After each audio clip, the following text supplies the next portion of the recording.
Wow.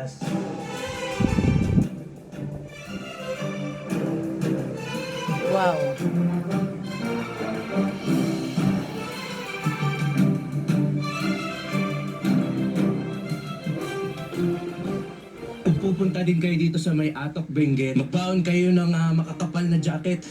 Dahil kahit tignan nyo, nakamedyas na ako, nararamdaman ko pa rin yung sobrang lamig. Hindi kasi tayo sanay sa mga ganitong klaseng klima, kaya naninibago yung katawan natin. Ayun o, tignan nyo, ang lawak ng taniman.